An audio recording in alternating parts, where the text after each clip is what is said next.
ည်းတတိရှိတဲ့ကောင်တွေဆွဲတတိရှိတဲ့ကောင်တွေအများကြီးပါဒီမှာ comment တွေမှာတွေ့နေရတယ်ခင်ဗျာကျွန်တော်ပြောပြမယ်ဦးမင်းအောင်လိုင်းခေါ်ဘဘကြီးမင်းအောင်လိုင်းခေါ်အသေးစီသူကကွေးဦးစီးချုပ်ဒုတိယသမ္မတကြီးမင်းအောင်လိုင်းကိုကျွန်တော်ကြံပေးခြင်းတယ်ဘာကြံပေးခြင်းလဲဆိုတော့ခင်ဗျာသူများကလေးတွေမခေါ်နဲ့ခင်ဗျားတို့တော့အကျိုးမရှိဘူးသူတို့ကတတိမရှိဘူးသူတို့ကြောက်တယ်သိတာရှေ့တန်းမှာအော်ငိုတာ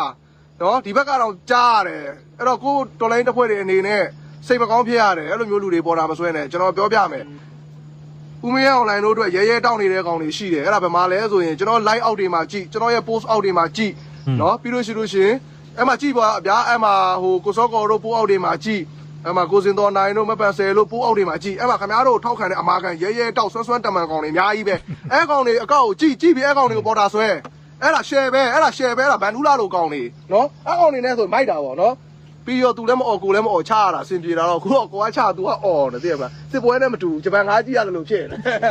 တစ်ဖက်ကလုံနေတစ်ဖက်ကအော်နေတယ်ဆိုတော့အဆင်မပြေဘူး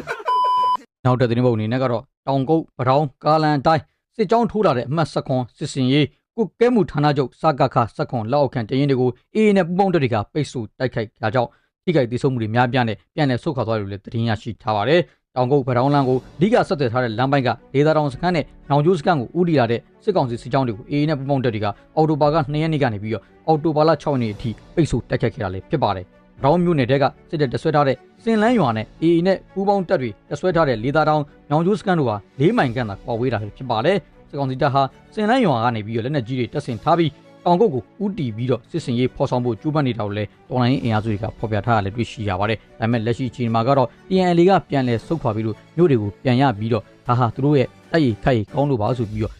အကျွေးပြီးတော့ဝင်ပြီးမြို့တွေထဲမှာဝါဒဖြတ်မှုတွေတည်တည်လုပ်နေကြရင်မလဲ။ကြဲကိုပဲ AA နဲ့ထိတ်တိုက်တွေတိုက်ပွဲတွေမှာတော့အခန်းကျတော့ AA နဲ့တော်လိုင်းရဲဘော်တွေရဲ့ပူးပေါင်းတိုက်ခိုက်မှုကြောင့်လက်ရှိချိန်ဒီစစ်ကွေးတွေဟာရေမော်ပြပြဝင်နေတဲ့အနေထားကိုကြည်ကျင်းအဖြစ်တကယ်ပဲတိုက်ရိုက်ခိုက်ကောင်းခဲ့တာလား TNL ကပဲစုတ်ခွာပေးလို့ TNL သိမ်းထားတဲ့မြို့တွေကိုပြန်လည်ရရှိရတာဆိုတာကအလုံးကိုယ့်ကိုယ်ကိုယ်မြင်နေရတော့မှဖြစ်ပါတယ်။ဒါကိုကြည့်ရပြင်စစ်ခွေးတွေဟာရေတွက်တာများနေပြီးတော့ရေသွေးကတော့လုံးဝမရှိသေးတဲ့